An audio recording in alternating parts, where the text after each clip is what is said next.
Welcome to Movie Oubliette, the film review podcast for movies that most people have mercifully forgotten. I'm Dan. And I'm Conrad, and in each episode, we drag a forsaken film out of the oubliette, Discuss it and judge it to decide whether it should be set free or whether it should be thrown back and consigned to oblivion forever.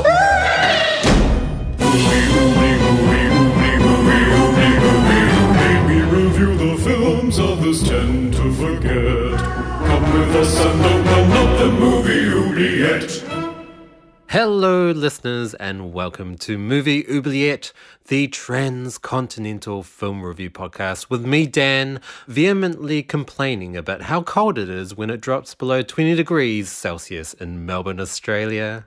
And me, Conrad, digging out the waistcoats for that in-between temperature stage in spring in Cambridge, UK. In this podcast, we mainly discuss fantastical films, horror, sci-fi, and fantasy, because when you stir blood, fusion reactors, and magic potions in a pot, it's bound to produce something delicious. Hello, Conrad. How are you? I'm very well, yes, thank you. How about you? Yes, very well. Staying barely on top of my projects. Just finished a short film today. The director was happy, so that's always a good thing. That's good. And just tying up all these projects before I go to New Zealand for 10 days for a little bit of a holiday. So you're exploring any parts of New Zealand you've never been to before, or have you pretty much seen it all? Well, actually, I'm from Wellington, which is in the North Island, and for a while in my childhood, I lived 2 years in the South Island. So we travelled around the South Island quite a lot, but not the North Island. But this time, we are going to be travelling around the South Island again because there's a wedding we are actually attending, which is in the South Island. So it's still great travelling around places I haven't been to since I was about 15 years old. So yeah, it's still exciting. Yeah, I bet it's all changed anyway. Yeah. Oh, or it's exactly the same because it's New Zealand. Sounds fun though. I'm very jealous. And how about you, Conrad? How have you been? Oh, I've been fine, yes. I'm just recovering from giving a presentation at work to over 100 people, which was terrifying. Impressive. But it seemed to go down very well, which was good. And I've taken on an interesting challenge. I bought myself a box set for phase 1 of the Marvel movies, and I'm going to try to watch them. Wow. They're not all good. No, my brother was suggesting that I should try to sidestep Thor, but I feel like I should have the whole experience. So I'm starting with Iron Man, and I'm going to see if I can get through the whole thing and catch up to Captain Marvel or whatever. Oh, wow. That's like, what, 21 movies or something? Yeah, something like that. And actually, one page that I was looking at was suggesting that I need to watch 18 different Netflix series as well. So, well. God help me. Well, good luck with phase 1. Yes, I'm sort of looking forward to it. I want to see what all the fuss is about. See if I can stay awake. Should be good. So, what film are we going to be looking at today? Well, I will waltz on over to the Oubliette to find out. Okay, just by the Oubliette. Whoa, it's just flooded with water. Where did this come from? Yikes. And what's this? Ahoy there! All the other movies died of food poisoning when they had to sell it loose. Oh, I guess I only have one choice this time. Okay, closing now. I'm back with a very wet movie. And the only survivor of a botulism outbreak. Yes. It is the 1989 Australian film Dead Calm, directed by Phillip Noyce, written by Terry Hayes, the screenplay, and adapted from a novel by Charles Williams. So what happens in this movie and who's in it? It stars Nicole Kidman, Sam Neill, and Billy Zane. I guess his precursor to Titanic in terms of oceanic movies. Yeah, he doesn't have a lot of luck on boats. No, apparently not. So this film centers on a married couple, John and Ray, who go on a sailing trip to escape the traumatic loss of their son. Whilst cruising the Pacific, they encounter a sinking ship with only one sole survivor, the suspicious Huey. Welcoming the hapless man on board, John goes to investigate the sinking ship to find out the disturbing truth about the other crew members. In John's absence, Huey knocks Ray out and takes over their boat, leaving John stranded. How will the helpless Ray overcome the unpredictable and abhorrent Huey? How will John return to Ray on a sinking ship with barely any radio communication and an incoming storm? Let's find out after some heavy breathing. Wow, we'll be right back.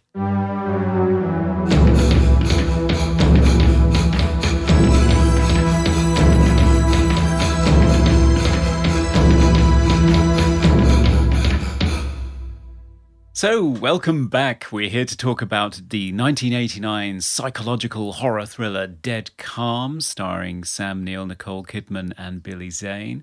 And we have a couple of anniversaries here because this is our 25th episode. Woo! Yeah. Quarter of a century already. It's pretty impressive. Yeah, I mean, I'm surprised you haven't got sick of me yet. No, I'm loving it. And also, this is the 30th anniversary of Dead Calm. What a coincidence. I know, it's almost like we planned it. Yeah, it's the anniversary of the release of the film in the US, but actually it was released in May in Australia, which I think is a bit mean, seeing as Australia made the movie and then they don't get to see it first. That happens a lot, actually. Same with New Zealand. Does it? Yeah, I mean, I remember when, I think it was a Lego movie came out and it was made in Sydney. A lot of animation was made in Sydney. And then it didn't come out in Australia for another like 5 months or something ridiculous like that. So... Yeah, we always get the last screening. So I saw this movie first on rental VHS back when it was originally released. You had never seen this movie before. No. Is that right? No, I never. I didn't even know, prior to watching this, I didn't know it was an Australian film. Even though it's got two very well-known Australian actors in it. Yeah.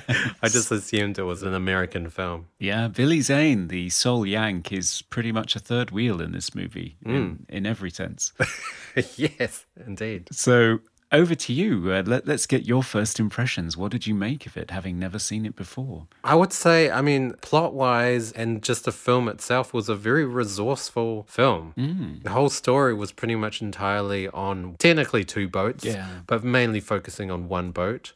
And they utilized that boat amazingly. And I was very gripped the entire film. Like, it was a very engaging film and you were just constantly wondering what's going to happen next. How's Ray, played by Nicole Kidman, going to overcome Huey, the crazy American? And because she was kind of a, I guess, I hate to say it, but like the weak female character, but she wasn't. At the same time, she was very, very resourceful and constantly thinking on her feet and constantly trying to find solutions for, getting out of that situation. Yeah.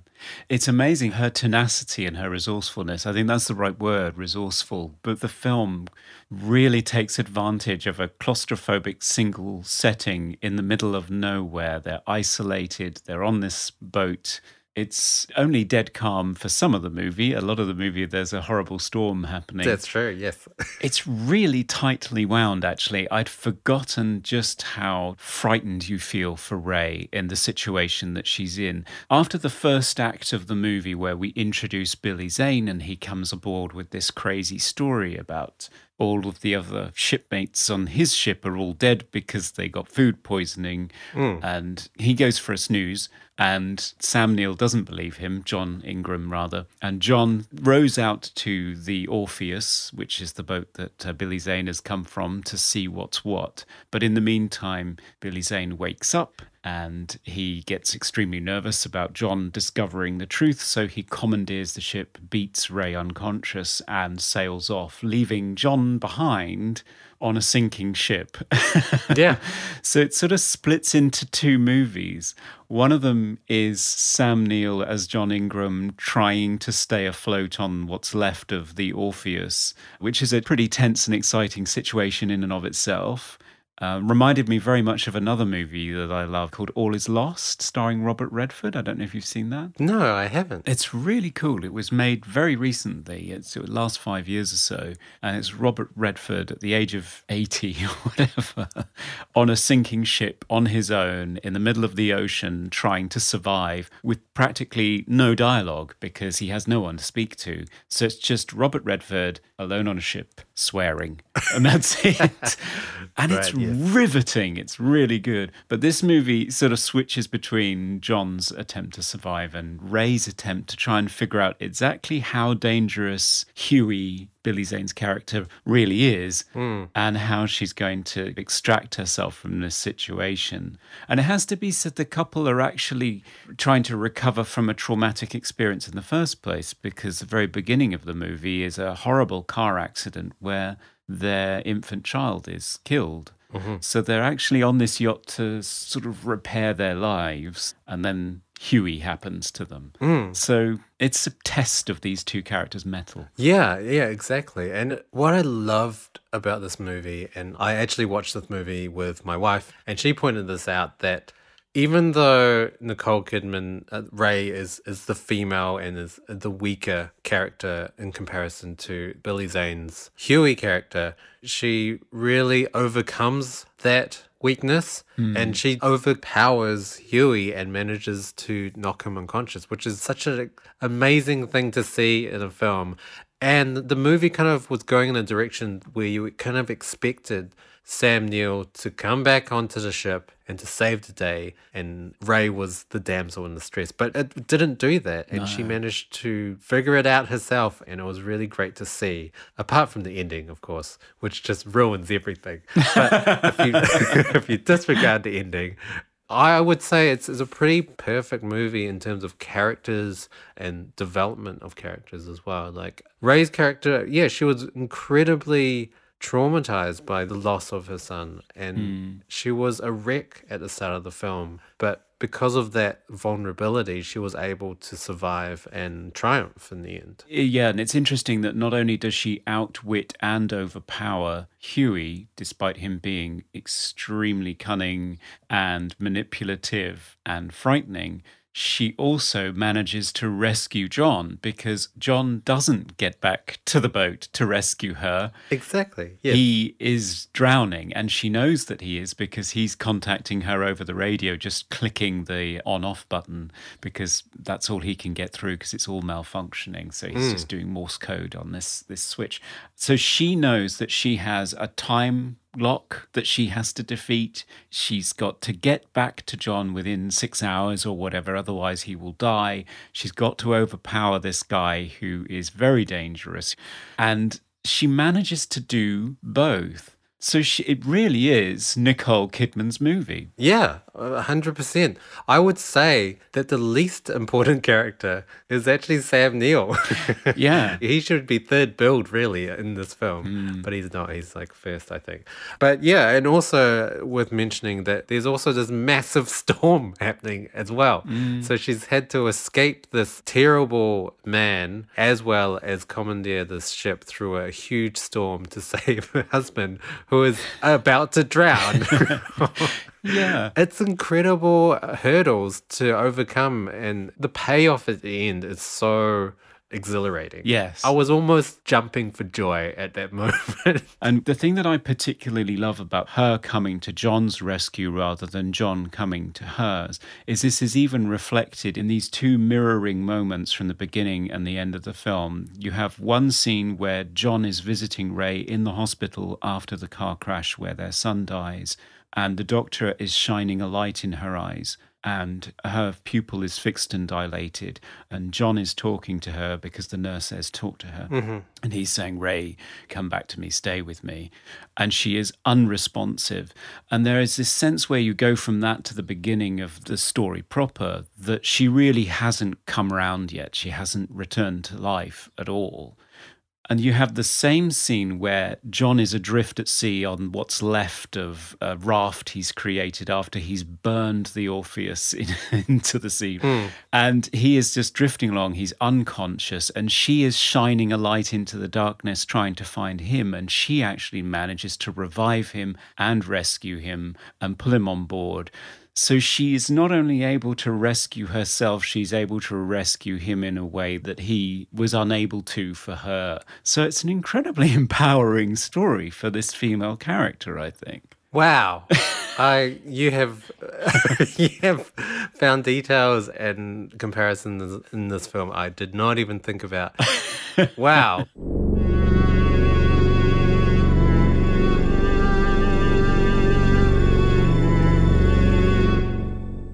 Huey's character, Billy Zane, very unpredictable, very kind of, like you said, manipulative and almost maniacal. He doesn't really make any sense. No. Yeah, you can't predict what he's going to do. And I love villains or antagonists like that.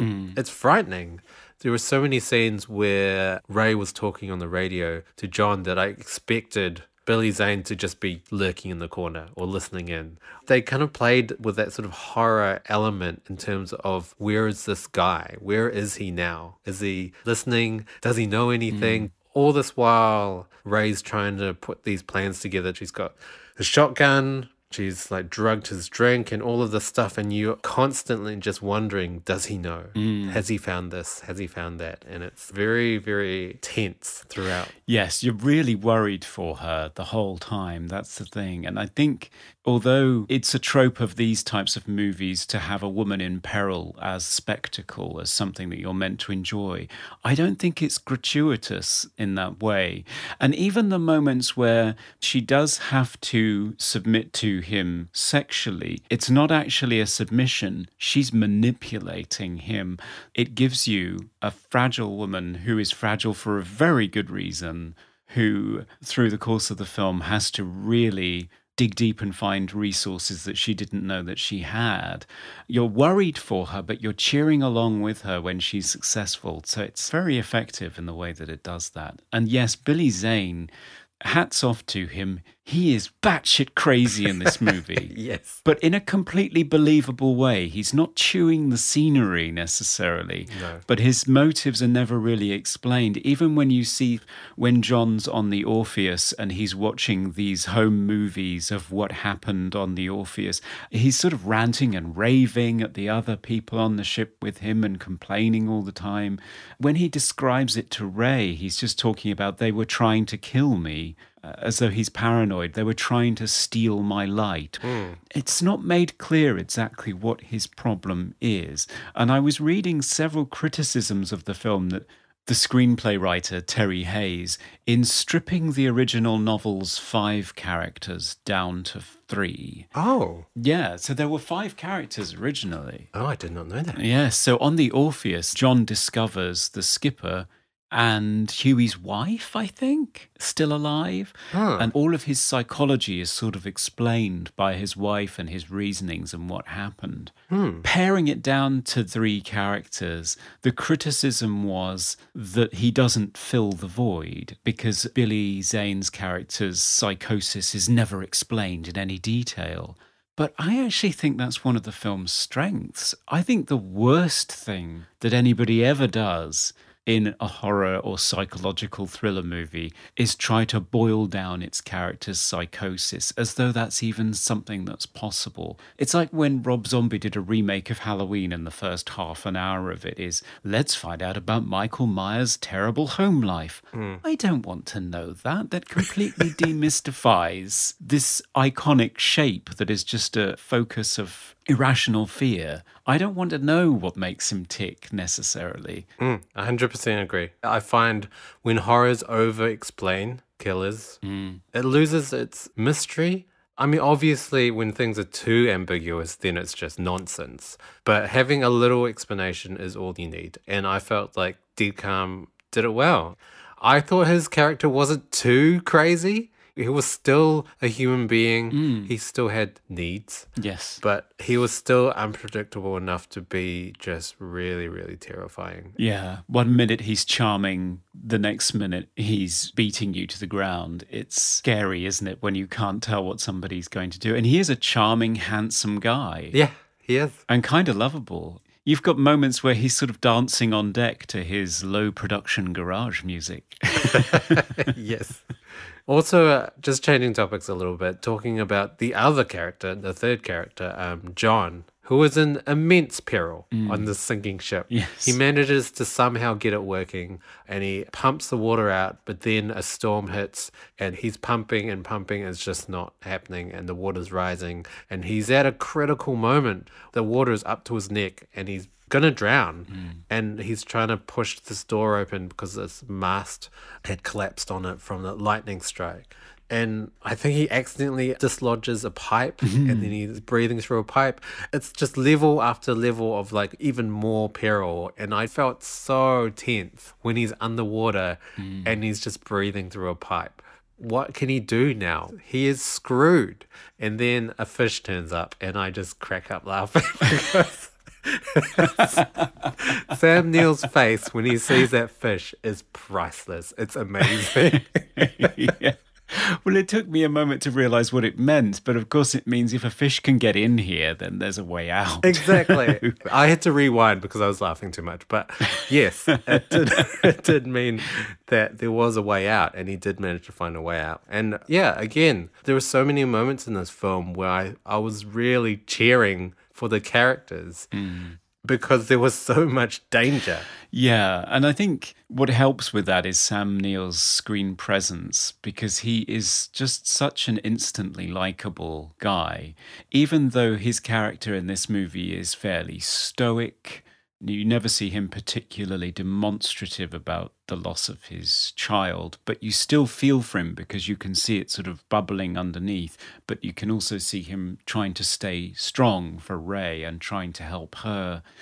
He's such a resourceful, stoic figure who just keeps going that you can't help but root for him. And I was wondering if this is his big breakthrough, this movie, because I can't think of anything he'd done before this that necessarily got the same level of attention internationally. I mean, I remember him being the Antichrist in Omen 3 in 1981, but that's not necessarily going to win over a mass audience. I mean, I've always found Sam Neill kind of one of those actors that's always just bubbling under the surface. He's doing all of these great roles.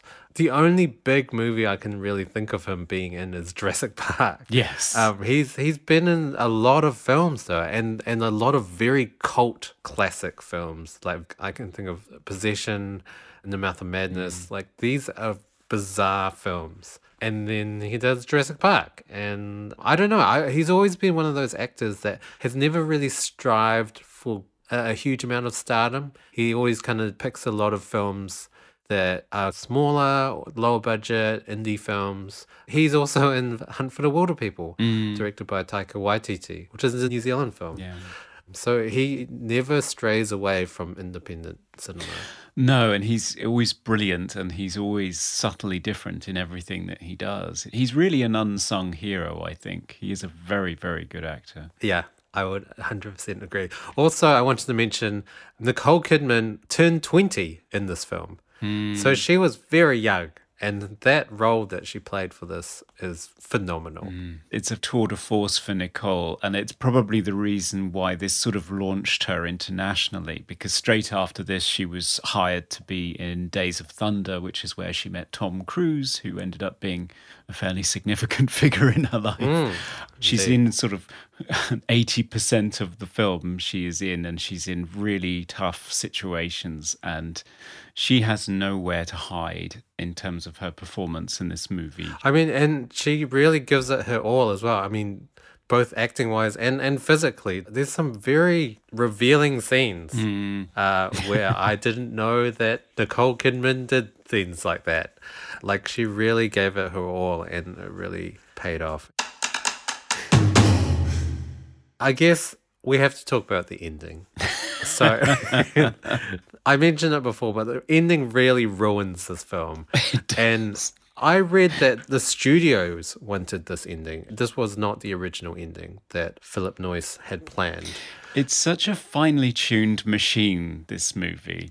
It's so obvious that this ending has been added because this 3-act structure of the film is so perfectly drawn, with a sort of prologue that introduces their trauma, then the first act leading up to the point where the two are separated and you have that overhead shot of the Saracen, which is John and Ray's boat with Huey and Ray motoring off over the horizon, leaving John behind. And there's the first music cue, I think, comes up there and it fades to black. Then you have Act 2, which culminates in John figuring out that he's got 6 hours before he goes under, and the generator being flooded and all the power going off and all of the screaming voices on the VHS videos of what happened on the Orpheus with Huey there, the dastardly Huey. And that sort of comes to a close with her knowing that he's going to drown and him knowing that he's going to drown and her realizing she's got to do something about it. Again, music cue, fade to black.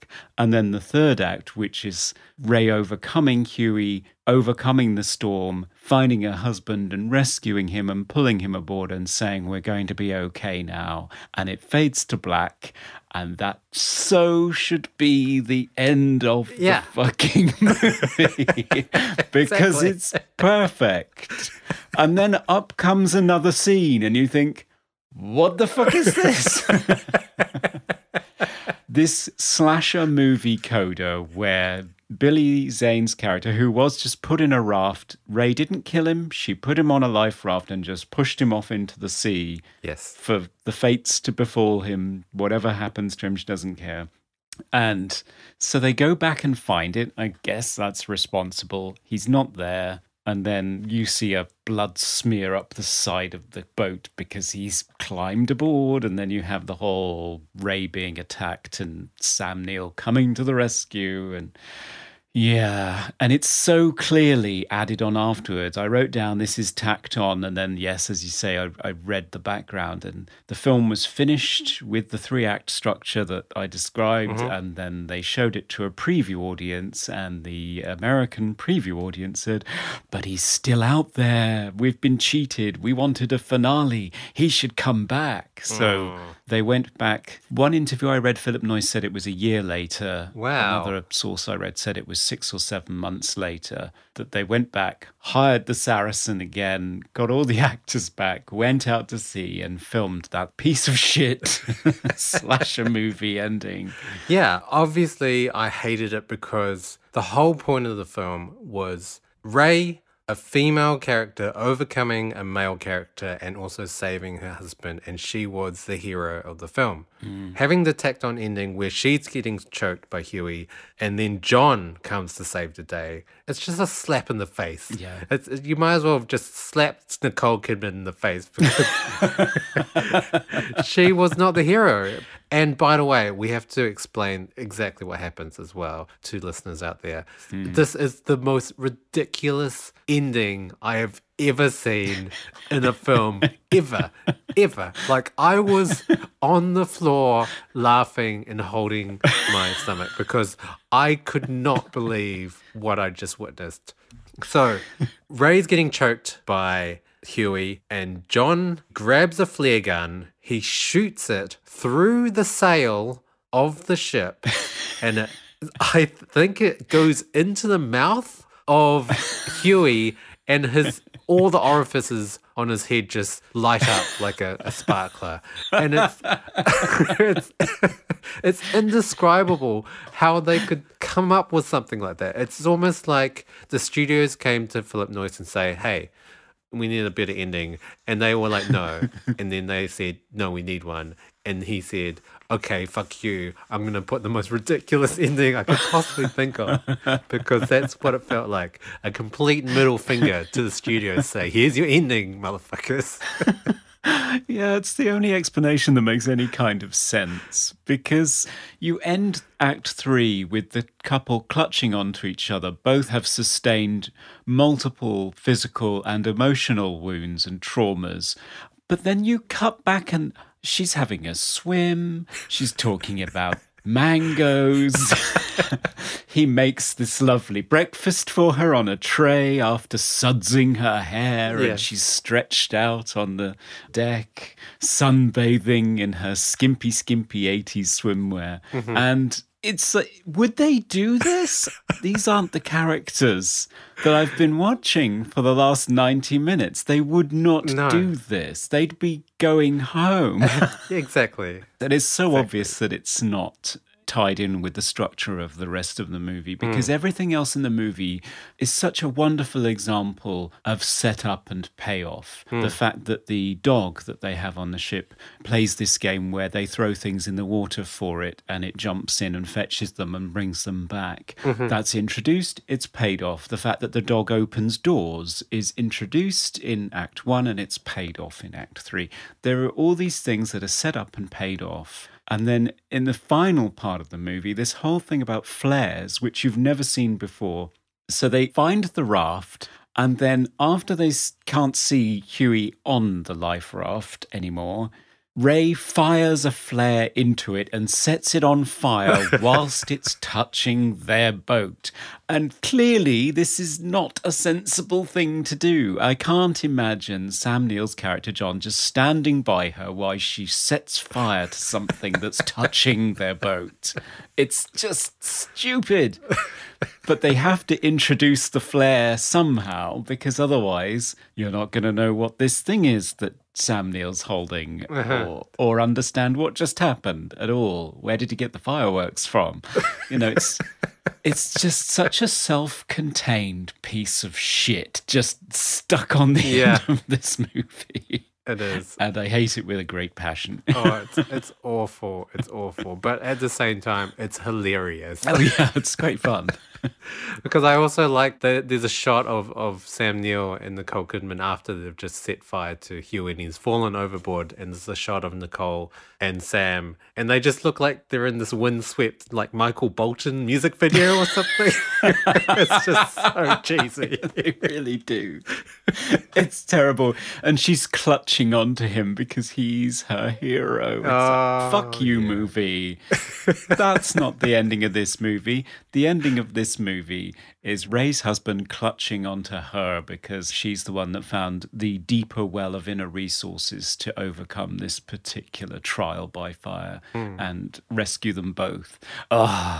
So angry. Yeah. I was just in disbelief, I think. So my reaction was just laughter. I just couldn't believe it.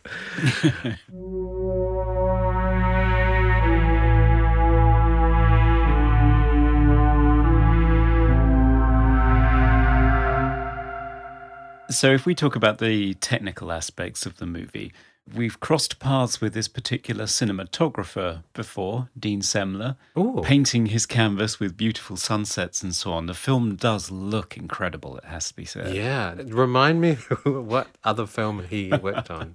So he's our friend from Razorback. Oh, of course. Yeah. Some incredible shots. Some very iconic shots as well. I love the shot where John has just set fire to his sinking ship and it just looks incredible. Like a moving painting. There's raging flames on this sinking ship in the pitch black darkness as a backdrop, and just amazing. Yes, and Sam Neill's character just standing on a raft giving out this primal roar while he watches this thing burn. Yes. His last hope of telling Ray where he is. There's some fantastic shots in this movie, and as well, Phillip Noyce's direction. So, for example, the first time that you're introduced to Ray and John after the prologue where you get to see the horrible accident, the shots are incredibly close. It's incredible close-ups of just their faces when she's waking up and he's talking to her and easing her into the day. It's very intimate. You're immediately put in very close proximity to these characters in the face of their grief. Also, the way that they use eyeline to establish who your audience identification figure is. So in that scene where Ray is having her first set to with Huey, And she's confronting him about what actually happened on the Orpheus, and he starts shouting at her. And it goes from him being defensive to him being very threatening very quickly. And you go from a simple shot, reverse shot, characters looking at each other, and it eventually gets to the point where the camera is in between the two characters, and Nicole Kidman is looking just slightly camera right, so she's not looking straight down the barrel of the lens, but Billy Zane is looking straight at you.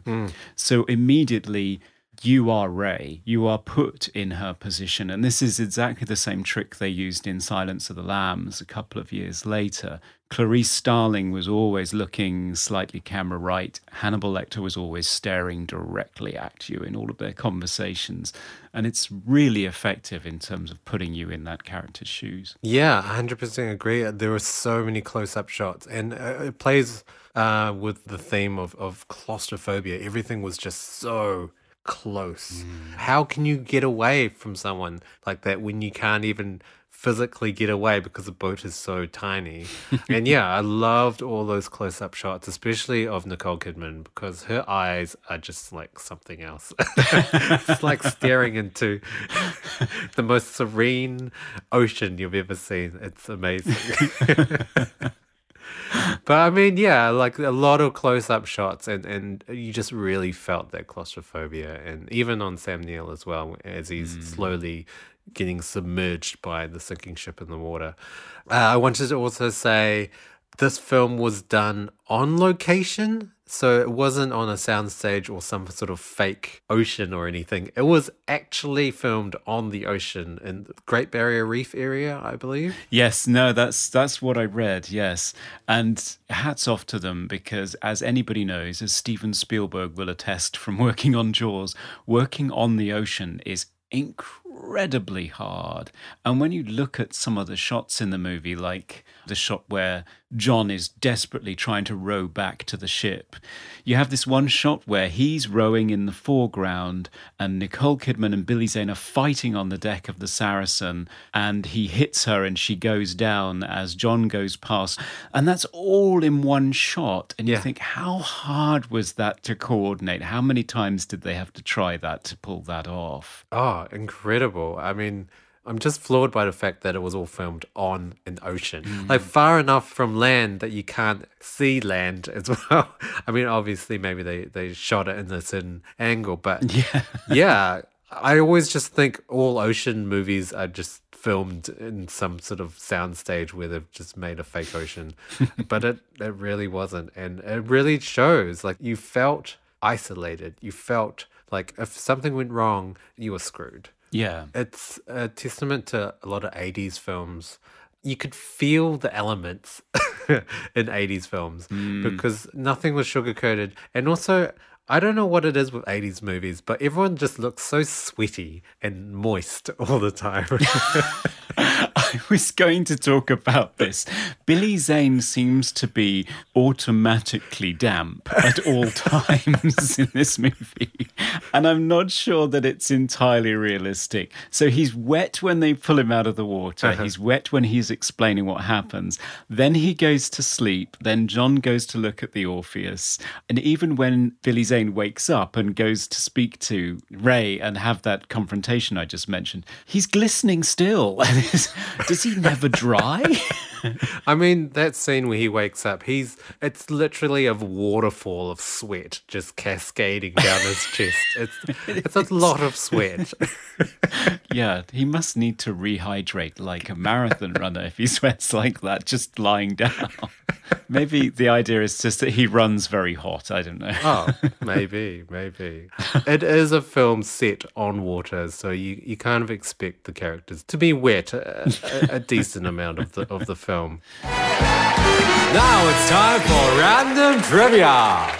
It's trivia time, but I believe, Conrad, you have something very interesting about this film. I do, yes. Surprisingly, this is the second attempt to adapt Charles Williams' book Dead Calm into a movie. It has happened before. Oh. And it's a testament again to how difficult it is to make a film at sea. So who did the first attempt? By none other than Orson Welles in the 60s. What? Really? Yes.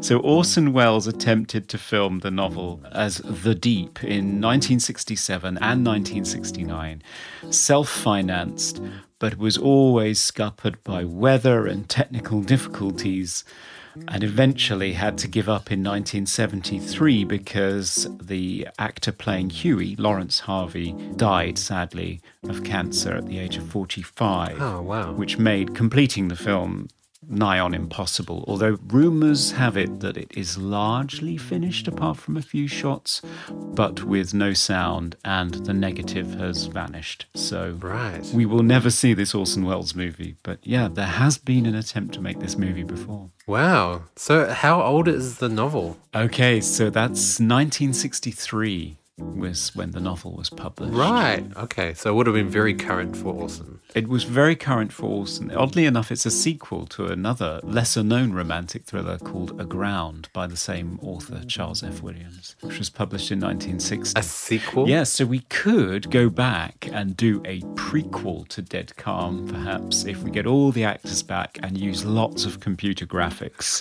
to make them look 40 years younger or something along those lines. Yeah, I don't know if they'd be up for that. Ah, well, and that's our trivia moment.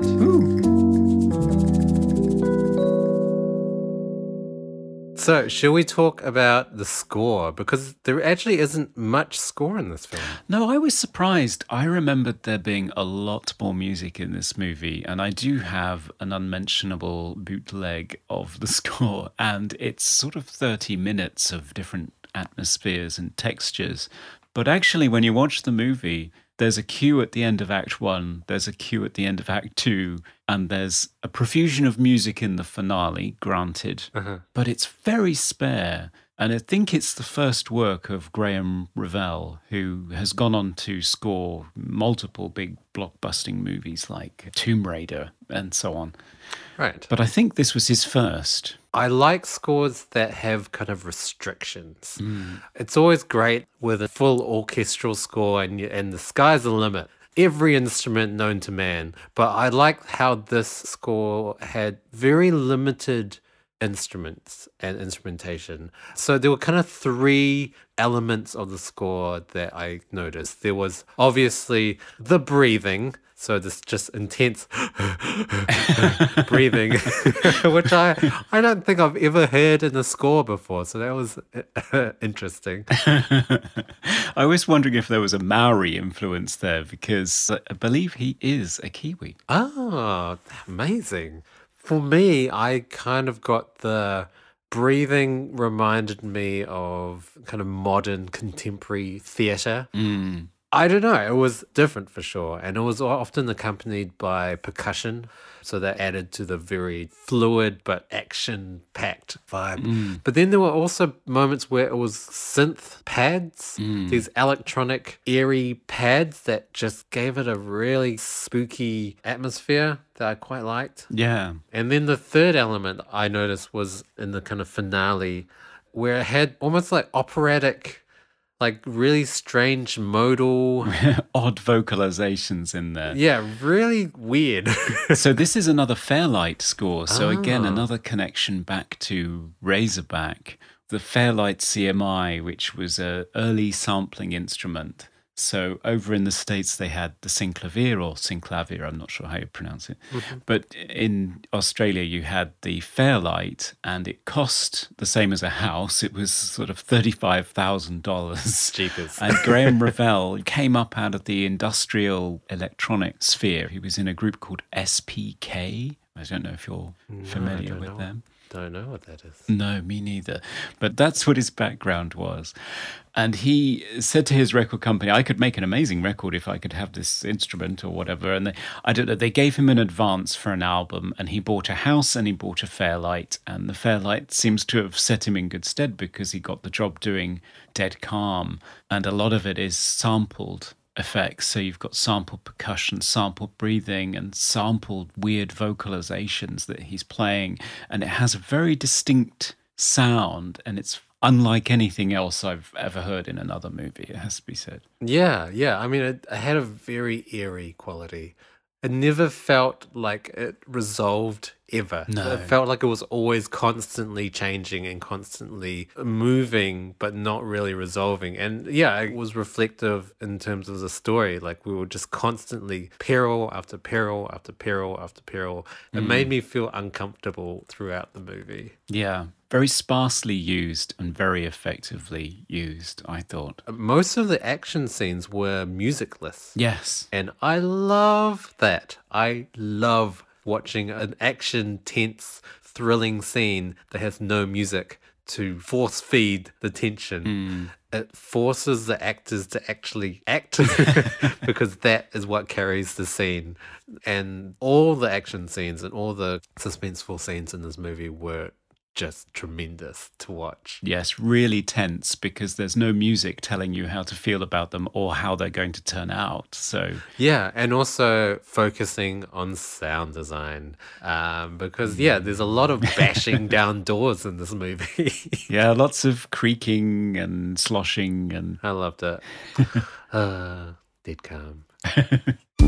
Coming to you live from the Movie Oubliette Theatre, it's the prestigious Mobley Awards. So listeners, you're in for a treat. It's that time when we nominate some of our favourite or least favourite parts of the movie in a variety of useless categories. Kicking off, as always, with favourite quote. Dan, do you have a favourite line of dialogue from Dead Calm? I want to hear your favourite line first. This film is so sparse in terms of dialogue. There wasn't a lot to choose from, but I did go for Huey's rant to Ray, and I quite liked his line, "They tried to suck the light out of me, if you can possibly grasp that concept." His crazy rant I thought was pretty memorable, but I couldn't think of anything else. How about you? Yeah, I mean, that's why I wanted to hear your nomination first, because I couldn't come up with anything either. There wasn't anything hugely memorable or iconic. It's not to say the dialogue was bad, but I felt like the dialogue was more functional rather than trying to be a signature line. So yeah, I couldn't come up with anything. Yeah. So let's move swiftly on to hair and costume. And again, we're limited in choice because we've only got 3 humans to look at. Do you have a favourite piece of wardrobe in this movie? Well, I mean, I think I would say it goes without saying that Nicole Kidman, with her just perfect red ringlet curls in any situation, whether she was wet or dry or woken up, just perfect every single time. And yeah, just very 80s as well. Huge and perfect ringlets. Yes, I was going to say that too, and I was going to call it a frizzy perm, but it's not a perm actually, it's natural curls. That's the way her hair is naturally, or at least it was. She made headlines in 2017 when she claimed that she has straightened and ironed and tortured her curls so much that she has, quote, tortured them to death, that they've gone, that she can't get them back. Very sad. My wife was very jealous of her hair in this movie. My wife also has curly hair, so but it never looks like that. Yeah. Sorry, Hannah. No, it's pretty spectacular, it has to be said. So speaking of frizzy perms, most 80s thing in this movie. Did you have an 80s thing? I think it has to be the tape cassette Walkman that Billy Zane has. I mean, I had one of those growing up, and I think I did actually use a tape Walkman well into my 20s, so into the mid-2000s, I think. I think I just liked how indestructible tapes were. You could just throw them in your bag and they wouldn't get damaged. Obviously, over time, the tape would wear down and playback got really warpy, but they weren't as fragile as CDs, so I just liked having tapes. Yes. And you could do mixtapes, of course, as well for your friends. Exactly. Great. Or just record the radio, which is what I did. For me, it was yuppies in pastels and chinos on a yacht. Yeah. I thought that was Fair call. pretty 80s. I was sort of expecting Duran Duran to go by in the other direction doing a music video.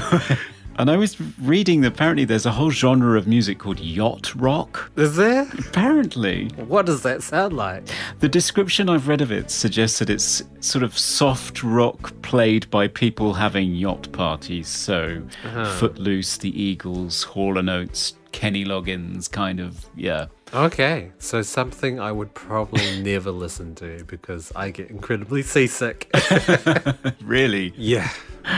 So, next category, favourite scene, Conrad. I think it has to be the end of Act 1. I think it is so tightly wound, that whole climax with John trying to get back to the boat, Ray fighting with Huey on the boat. And there are some great shots in that scene, like the scene where Ray is trying to turn the boat around and get back to John, and she's looking at him through the binoculars and wondering why he's rowing back with such wild abandon and signalling to her. And in that shot, Huey pops up through a hatch in the deck and gets in between her and John to signal that she's to intervene and get in between them. And that difficult to coordinate shot where John goes past and they're fighting on deck as he's rowing past. And yeah, it's such a finely tooled piece of action suspense. Yes. And it closes out the first part of the movie brilliantly. I thought it was great. Oh, amazing scene. I think mine is, I think it's the end of Act 2. So the scene where Ray manages to finally overpower Huey. And it's actually quite complex. There's a lot going on in that very short span of time. They've just had sex, and Ray tricks Huey into drinking a drugged cocktail. She tries to use a shotgun against him, but he overpowers her, throws her to the ground, but then the drugs kick in and he misses the 2 shots. The storm hits and they're both thrown to the ground, as well as a harpoon gun, which Ray grabs, runs to another room, closing the door behind her. Huey tries to barge through the door. Ray shoots the door twice with the harpoon gun, the second seemingly hitting Huey because there's blood dripping from the harpoon in the door. She opens it. Huey lunges at her, tries to choke her, but then the drugs take full effect and he finally passes out. The door closes behind Ray and it's revealed that she's accidentally shot her dog, which is horrifying.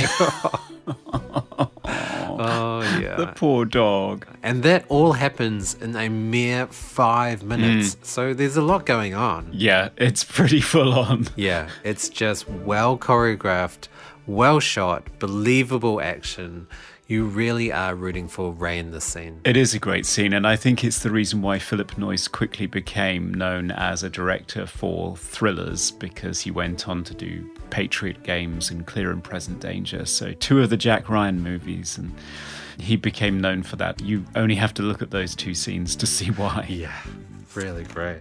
Okay, so thriller cliche. Did you have a thriller horror cliche for this movie? I mean, I think it's the start of the film. I can't even count the amount of horror and thriller movies that start off with some sort of traumatic car accident. Just hundreds, Right. hundreds and hundreds and hundreds. And it's always followed as well by a nightmare. So waking up, remembering this traumatic event, which happens in this film as well, with Ray waking up and screaming. Yes, that's very true. I hadn't thought of that. That's very true. Yep. Well, mine was The Dog Gets It. Because family pets do not do well in psychological thrillers, do they? Let's be honest. That's true. That's very true. Ever since Glenn Close boiled the bunny in Fatal Attraction in 1987 and coined a phrase even for overly possessive woman, after that, every seemingly helpless psycho who invades the nice but flawed middle-class family home always kills a family pet in the second act at some point. But I suppose this film does have to get kudos for it being Ray who actually kills the dog accidentally, and for you not really realizing that that's what's happened at that point. I think it works quite well. It's also incredibly shocking as well because she's just overcome Huey as well, so you feel all happy, and then the door slowly closes and it's just an impaled bloody dog on the door. Yeah. And a good bit of misdirection on the sound design too, because what you hear is just a muffled woo. That's true. And you don't know whether it's a human or a dog, and then lo and behold, she has harpooned her dog when it tried to open the door. Yeah, not great. Poor dog. Yes, so effect. Did you have a favourite effect in this movie? I kind of chuckled a little bit at the 80s lightning because it was clearly just an optical effect. They'd just drawn it on. Yeah. I kind of almost reminiscent of Fantasia or something. It just didn't look right at all. But it's not really an effect, but I really like the burning ship scene. Well, it's a practical effect because they completely rebuilt a mock version of the Orpheus that they could burn. So that's true. Yeah, I love that scene. And how about you, Conrad? For me, I think it's a bit grisly of me, but I do like the toddler flying through the windscreen in the traumatic car accident at the beginning. Yeah. Because it doesn't look like a dummy. It's backlit, that's the thing, and it's just sort of wispy toddler hair and, yeah, very disturbing, actually, I mean, thinking about that scene was really visceral because normally when you see a car accident in movies, it's from the exterior, so you just see the car flip and bounce around and explode. But this was inside the car. Yeah, it's nasty stuff, and I think it's one of the first times that had been done, and Phillip Noyce got the idea from watching some Australian safety board test videos where they would put a camera inside the car and put dummies in the car, the old crash test dummies, to see. Yeah, he saw some of that footage and thought, hey, why don't I do that in my movie? So that's why you end up with a first-person direct experience of what that would actually be like, which is not nice. Nope, did not look nice. So we have talked about sound design. Did you have a favourite sound design moment in this movie? Yeah, so I'm harking back again to the ship being on fire. So he sets it on fire, and there's a series of explosions that you expect from anything being set on fire in a movie. A few fireballs as well. But I can hear a sound in there that sounds like an elephant or some sort of like a baboon or something. Some sort of animal has been mixed in there because I don't know what it is exactly, but I love that sound. Because famously Spielberg did that on his movie Duel, where the tanker truck was finally destroyed that had menaced the main character all the way through the movie. Yeah, I think he put like a Godzilla roar on it as it rolled down the hill. Amazing. I love it. What was your favourite sound? It's a simple detail, but it was just the rhythmic squeaking of the Orpheus's engine, which was a really good shorthand for me because you know it's broken and it sounds like it's sort of wheezing and struggling and it's not going to last very long. But it also meant that at any given moment in the film, you knew which boat you were on. Right, you had a sonic cue. Yeah, you knew exactly where you were. It was very good at locating you and also giving you that constant tension in the back of your mind that this ship is not well. So yeah, I liked it. Yeah, ingenious. So finally, our favourite, funniest moment. I think I have an idea what yours is, Dan, but go for it. I mean, it's obvious. The last ridiculous scene where Huey's head is just a ball of fireworks. It's so stupid. It really is, yeah. He did not need to go up like a Roman candle at the end of the movie. This is crazy. Oh, for me, it was a scene where I think you're meant to laugh, which is after the very tense scene where Ray has figured out how to slow down the ship because at that point she's just trying to give John time to catch up to them. She takes this key out of the engine and then throws it overboard, but then the dog spots it and jumps in the water and retrieves it for her. And Huey's on deck, he's seen what she's done, and he's sort of calling to the dog, come on, bring it aboard. And she's shouting, no, drop it. I was in fits. I'm not sure you're supposed to be, but I was in hysterics during that scene. Yeah, me too. Some great moments. And that's our Mooblies. Yay!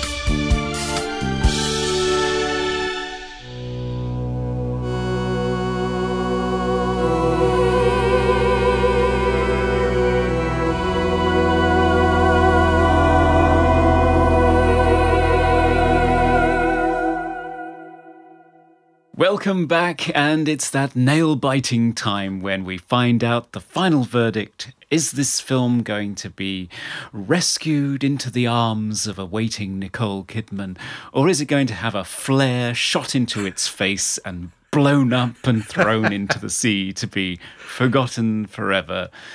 Dan, I'm sure everyone is completely on the edge of their seat waiting to find out whether you love this movie or not. What's your verdict? It's pretty obvious. I have a tremendous amount of praise for this film. It's so resourceful. I've said that word a lot, but it really is. It uses very limited elements and actors, characters, story, but it does everything amazingly well. I was so enthralled from start to finish in this movie. I would have to say, out of all the films that we've covered, this was the most gripping. The outcome and the payoff at the end, not the real end, but the actual ending that should have been, was so immensely satisfying. And it was great to see a horror thriller where the female character wasn't completely stupid as well. There were so many horrors where it's just like, don't do that. Don't do that. Don't go there. What are you doing now? He's behind you. But in this film, it didn't do any of those cliches. And No. Ray was such an engaging character. It's so great in the 80s to see a woman who is intelligent and, to use your word, resourceful, and to come out on top and even rescue her man. I think it's fantastic to see. So I'm assuming you like this film too. I do. And I think probably, as well as all the things that you've mentioned, the thing that really struck me is just what a great example of tight plotting this movie is. It has a solid 3-act structure. Everything that is set up in Act 1 comes back to be paid off in Act 3. It's just such a great example of lean, effective writing. And it just puts so many films that I see now to shame. This is a really good, exciting thrill ride of a movie. And if the credits rolled after Act 3, it would, I think, be a pretty perfect movie. I would agree. But yes, it's slightly marred by the moustache that Hollywood painted on the end of it. But it's still, I think, worth everybody's time to check this out. If you haven't seen it for a long while, or if you have never seen it, I would definitely recommend you give this one a go, especially if you're a fan of Nicole Kidman, because you can see where she came from. You can see every reason why she is the powerhouse that she is, because she is incredible in this film at the age of 19/20. So yes. I mean, I would also say that this film is enjoyable for people that don't know anything about cinema, but it's incredibly enjoyable for someone that is studying film or wants to be a filmmaker, because this is the perfect example of how a film should be structured, filmed, scored. All of those elements come together so perfectly well in this movie.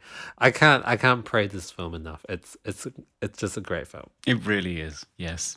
So I think we're letting it go. Yes. Let's give it that life raft and let it go. Sail away into Dean Semler's beautiful sunset. Gorgeous. I'm off like a flare gun. Bye. Well, what a lovely episode that was. Yeah, agreed. So what are we discussing next episode? Well, we've been indulging ourselves for the last couple of episodes. So I thought it was about time we went for a listener's choice.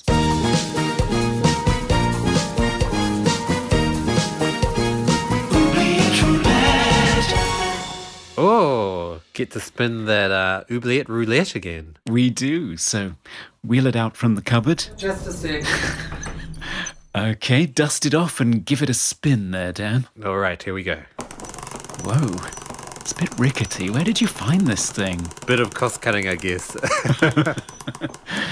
And it is Ooh. disturbing behavior. Oh. Oh, I remember that film. It's from your favorite decade. Oh, it's the 90s. Oh, no. I know nothing about this movie. This was suggested to us by a user called Redmar61. Ah, Mr. Antonio. So, according to Wikipedia, Disturbing Behavior is a 1998 American science fiction horror film starring James Marsden, Katie Holmes, and Nick Stahl. Yes, all the greats. Yeah. It's directed by David Nutter, who's an X-Files alumni. So it's very much in the 90s X-Files zeitgeist. Well, I have never actually seen this movie either, but it was always on TV and I just never sat down and watched the whole thing. Right. It's going to be interesting watching a 90s horror as well, because I have revisited some recently and they do not hold up. No? No. We will see. So what do you think of the film that we are faced with? What do you think of Dead Calm and our verdict? We would love to hear from you. We are Movie Oubliette on all social media channels, Twitter, Instagram, Facebook. And we are movie.oubliette@gmail.com if you want to email us. We always love your comments and feedback and your ratings and reviews. So give us 5 stars on Apple Podcast or whatever other podcast platform you are using. It's the least you can do if you've enjoyed the show, I think, to be honest. Yes. Just get your mum to rate and review us as well while you're at it. Yeah. While she's not looking, just log into her phone and subscribe. That's ideal. As always, it was great to be here and watch another movie with you, Dan. Always a pleasure. And listeners out there, thanks for joining us, and we'll see you next time. Bye for now. Bye. We review the films others tend to forget. Come with us and open up the movie oubliette. I want fresh melons, some angel hair pasta, some Vegemite, Tim Tams, and oh God, are you getting blood in my hair?